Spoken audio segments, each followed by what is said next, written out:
If a company can't even help people, I'll quit on my own accord. Fire me, I don't care. I know I have a tendency to get too heated. I'm aware of it, truly. But the words from the CEO in front of me were absolutely unacceptable.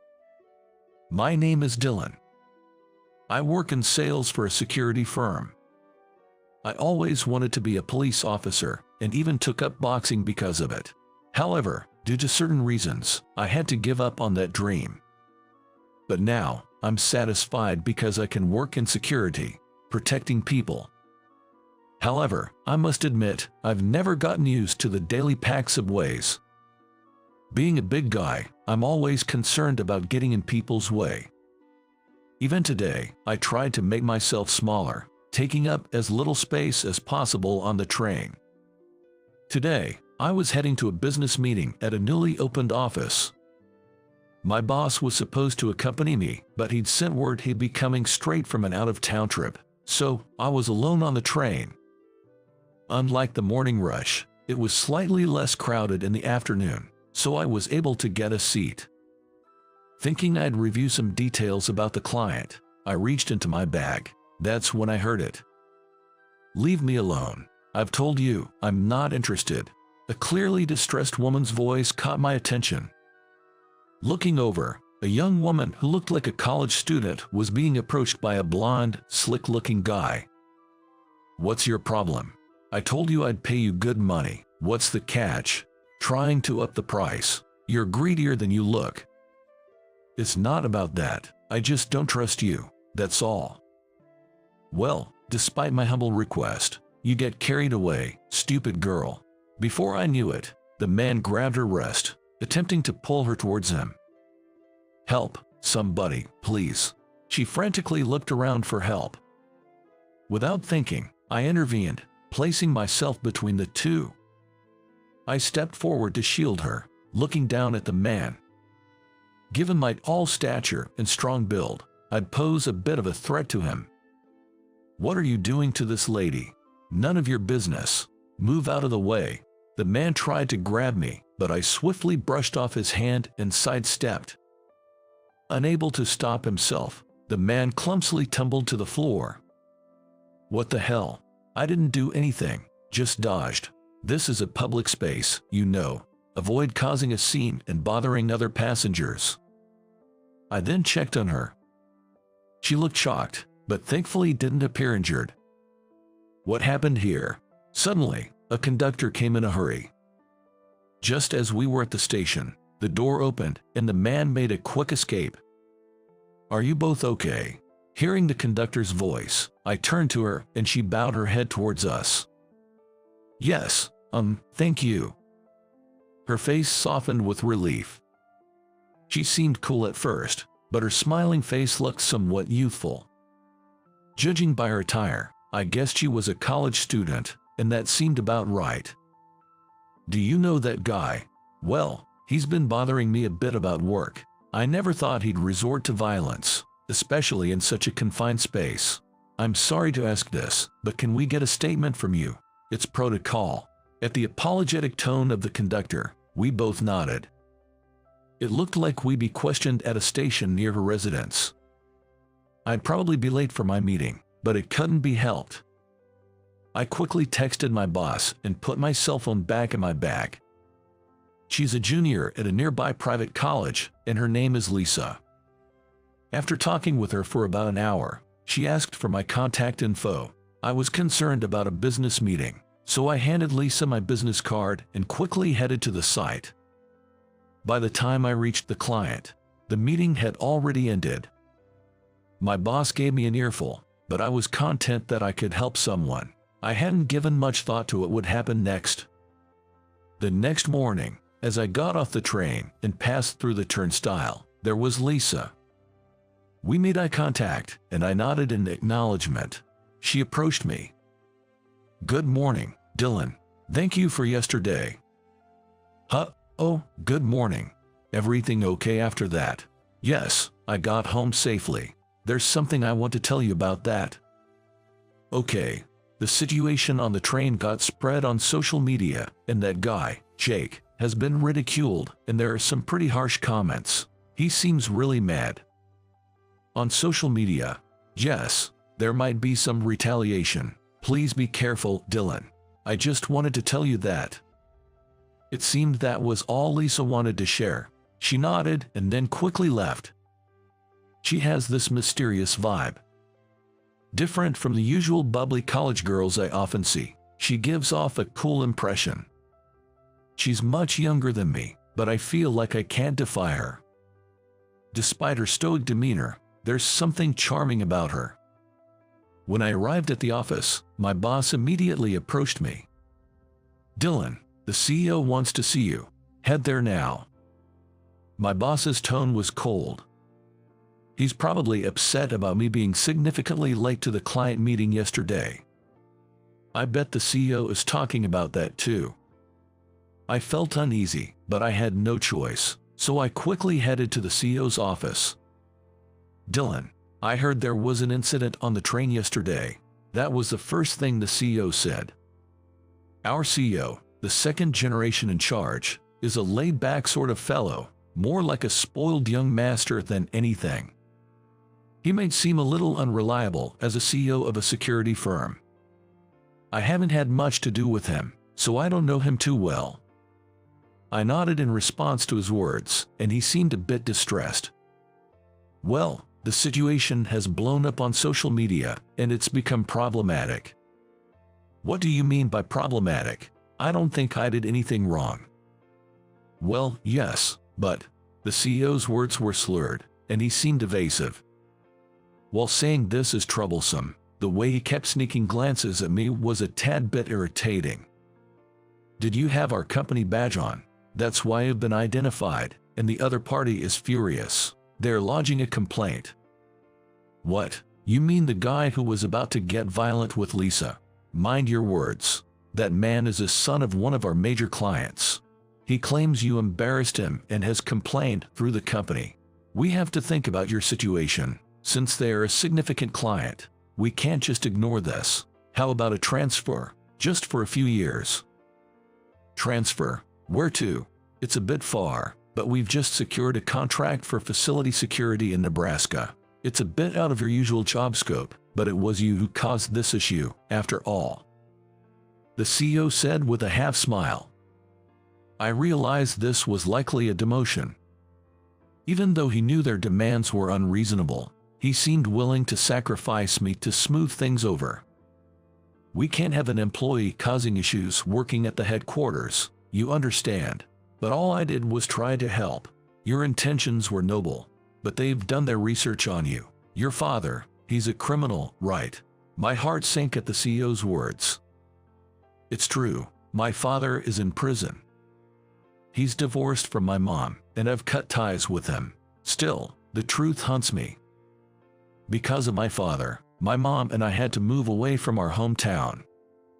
I've recently been able to spend my time peacefully. However, the weight of society's prejudice is still heavy.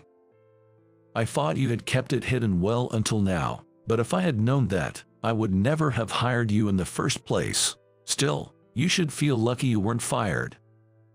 I've cut ties with my father, so he has nothing to do with me. I'm offended. Even if you say so, others might not see it that way. Having you in the main office causes various problems. Your very presence harms the company. Why did I have to hear all this? I clenched my fist tightly. Seeing my reaction, the boss looked at me with disdain and spoke. Resorting to violence. No wonder people say sons of criminals are just trouble waiting to happen. What's this about wanting to help people? In the end, people like you can't do anything. I felt my blood boil at his words. If I punched him now, I'd be playing right into his hands. If I hurt him, it might become an assault case. I clenched my teeth and bore it silently. I closed my eyes and counted to 6 in my head. Doing that helped me calm down just a bit. Taking a deep breath, I mustered all my strength and shouted, "If this is a company that can't help people, then I quit. Fire me or whatever. Getting too heated is one of my bad habits. I know it. But still."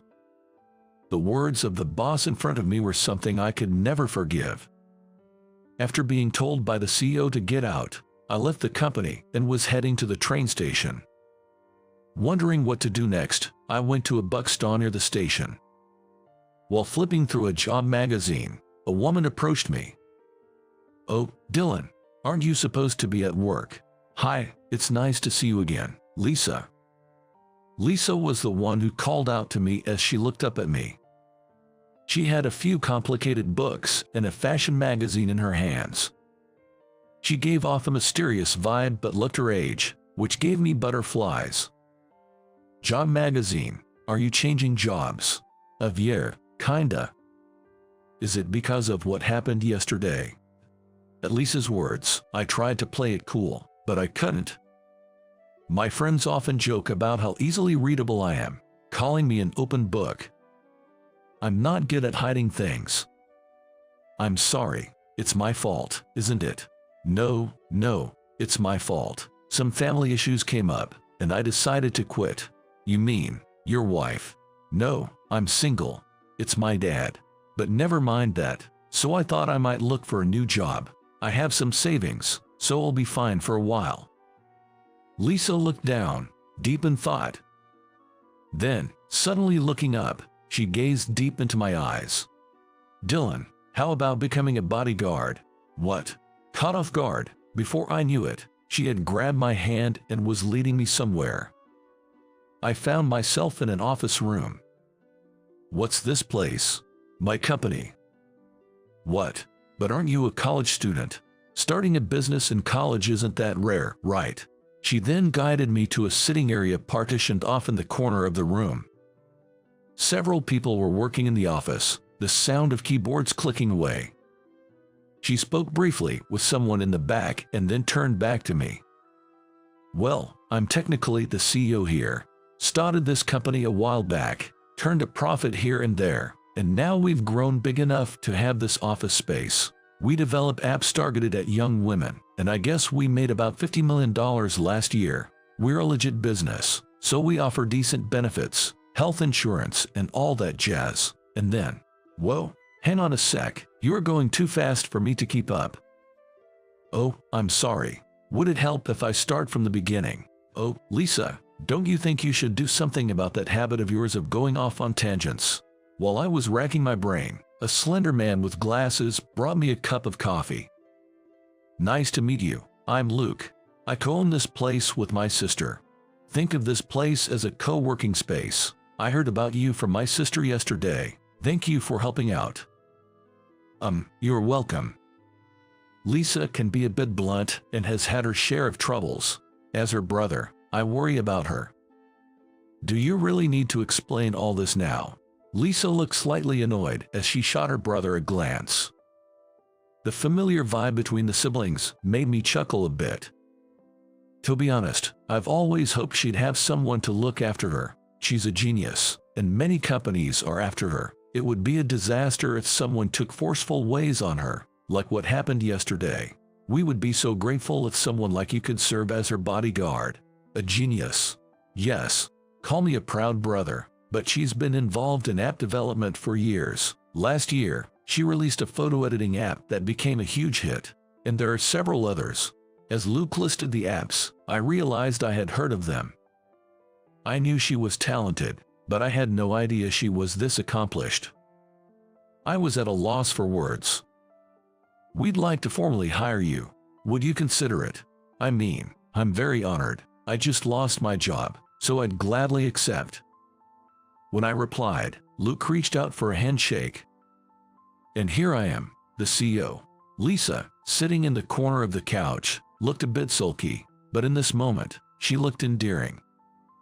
We then discussed how I would operate as Lisa's bodyguard. I'd drive her to and from work, and when there are company errands, we go together.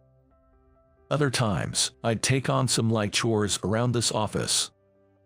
Even though I'm older, Lisa is technically my superior. So, I decided to be respectful towards her, but she told me to be at ease. She said it makes conversations more straightforward. I'm not great with polite expression, so I was grateful for that.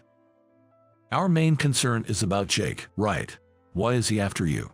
Lisa frowned with a hint of annoyance and responded, Jake's the third son of a pretty reputable company.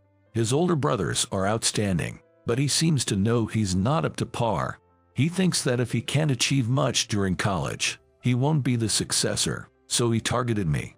He probably believes that if he can take over my company, all the profits will be his. If he can't maintain the app, he'll plummet in no time. He wants to take over the company. Exactly. At first, he tried to sweet talk, almost like a honey trap. When that didn't work, he started to harass. He's so childish and persistent, it's irritating. We go to the same school, and I've heard nasty rumors about him, so I've been wary. Lisa sighed deeply, showing her genuine distress. Harassment? Like what exactly? Spreading weird rumors at school, cyberbullying on social media, and then there are these threats. She showed me a large number of threatening letters. They contain some pretty vulgar words. I know a detective. Maybe we can consult him. Really? But do you think it's something we should take to the police? It's better to have a record of these things. Let's gather evidence. I called up an old high school buddy of mine, John. We don't meet often because he's super busy, but he's one of the few friends I still keep in touch with. I reached out, and he quickly responded, willing to listen. He hasn't changed much since high school. Back then, we were buddies on the same wrestling team. It felt nostalgic, but there was no time for reminiscing. This is a threatening letter. There's a lot. It comes to the office almost daily. But this alone might not be enough. It would be good if we can pin the cyberbullying on him, but if he's using multiple fake accounts, it's gonna be tough. Is that so? He almost assaulted her, you know. Isn't that enough? Almost isn't good enough. If I hadn't stepped in, well, if you hadn't stepped in back there, who knows what would have happened to her? Isn't that just hindsight? You didn't do anything wrong. John said with a chuckle. His words felt like a lifeline. I realized I'd been unknowingly bothered about losing my job because of that incident. Lisa smiled at me too. Exactly. I might have gotten punched and hurt, and thanks to Dylan, I was safe. I'm truly grateful. Thanks, both of you. As I spoke, they both nodded in agreement. By the way, there's this strange rumor about Jake. Can we discuss it? Lisa asked as she pulled out a file from her bag. It was something I'd never seen before, and I tilted my head curiously. I was being consulted by my friend. Could you take a look at this? The document Lisa presented contained a pamphlet from some company and a printed screenshot of a cell phone display. John's expression changed dramatically as he went through it. Lisa, can you gather more evidence? This is a serious crime. His earlier gentle smile was now gone.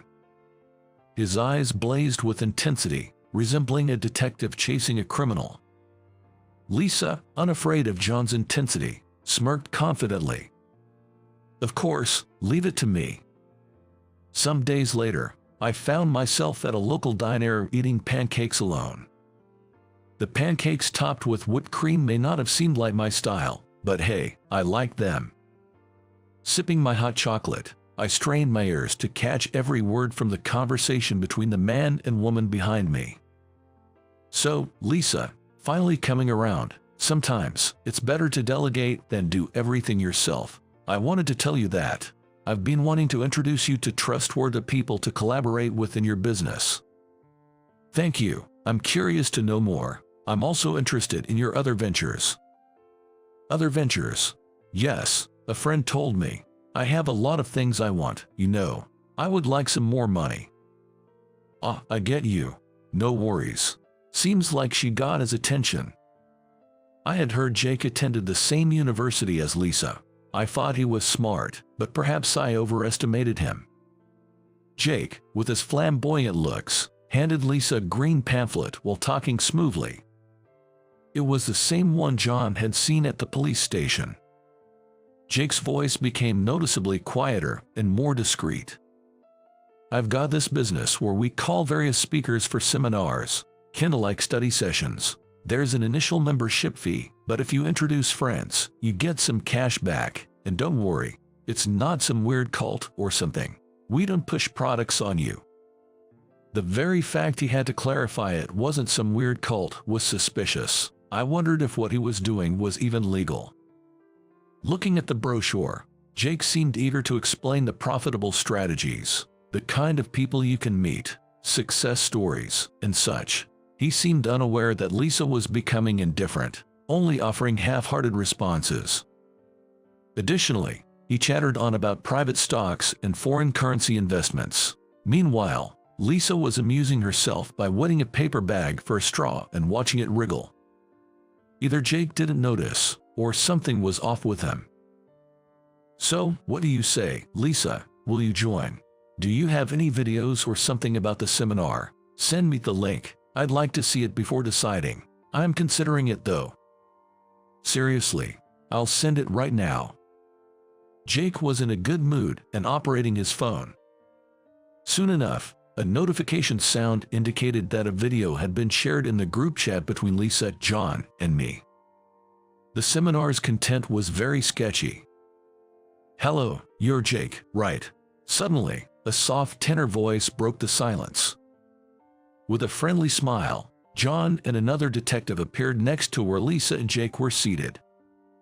"We'd like to have a word with you. Mind accompanying us?" John reached into his pocket, flashing his police badge. "You seemed to have quite an interesting conversation earlier. We'd love to hear more." "What? How did you? Could it be you?" Jake seemed suspicious of the undisturbed Lisa or had noticed something. In no time, his face turned red and he lunged at her. I instinctively moved and slid myself between Lisa and Jake. Jake's fist hit my cheek, but it was just a slight jolt and not really painful. Such a loosely thrown punch had no effect.